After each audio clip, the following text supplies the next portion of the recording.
আপনারা কি জানেন মানবদেহের কোন অংশকে সেকেন্ড ব্রেন বলা হয়? আজকে আমি এই ধরনের 15টি ইন্টারেস্টিং টপিক নিয়ে আলোচনা করব। পয়েন্ট 1, সকালবেলা আপনি রাতের তুলনায় 1 থেকে 2 সেন্টিমিটার বেশি লম্বা হতে পারেন, কারণ ঘুমের সময় মেরুদণ্ড প্রসারিত থাকে। পয়েন্ট 2, আপনার নাক প্রায় 50,000-এর বেশি গন্ধ মনে রাখতে পারে। পয়েন্ট 3, আমাদের শরীরে প্রতিদিন প্রায় 1 থেকে 1.5 লিটার লালা তৈরি হয়। পয়েন্ট 4, আমাদের হাড় ইস্পাতের চেয়েও শক্ত।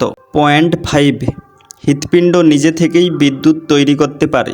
পয়েন্ট 6, মানুষের শরীরে কোষের চেয়ে ব্যাকটেরিয়ার সংখ্যা বেশি। মানুষের শরীরে ব্যাকটেরিয়ার সংখ্যা 38 ট্রিলিয়ন এবং কোষের সংখ্যা 37 ট্রিলিয়ন। পয়েন্ট 7, মানুষের ব্রেন শরীরের 20% এনার্জি ব্যবহার করে। পয়েন্ট 8, আমাদের শরীরে প্রতি সেকেন্ডে প্রায় 25 মিলিয়ন কোষ তৈরি হয়। পয়েন্ট 9, আমাদের হাঁচির গতি ঘন্টায় প্রায় 160 কিলোমিটার। পয়েন্ট 10, আমাদের হৃৎপিণ্ড দিনে প্রায় 1 লাখ বার ধকধক করে। পয়েন্ট 11, প্রতিটি মানুষের জিহার প্যাটার্ন আঙুলের ছাপের মতন আলাদা। পয়েন্ট 12, পাকস্থলীর হাইড্রোক্লোরিক অ্যাসিড এতটাই শক্তিশালী যে ধাতব ব্লেড পর্যন্ত গলাতে পারে। পয়েন্ট 13, এন্টেরিক নার্ভাস সিস্টেমকে মানবদেহের সেকেন্ড ব্রেন বলা হয়, কারণ আমাদের পাকস্থলী ও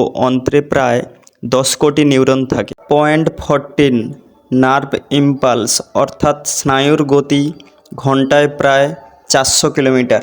পয়েন্ট 15, মানুষের শরীরের সমস্ত রক্তনালী অর্থাৎ ধমনীয় শিরাকে জোড়া লাগালে যে পরিমাণ দৈর্ঘ্য হবে, সেই দৈর্ঘ্য দিয়ে পৃথিবীকে 2 বার ঘোরা সম্ভব।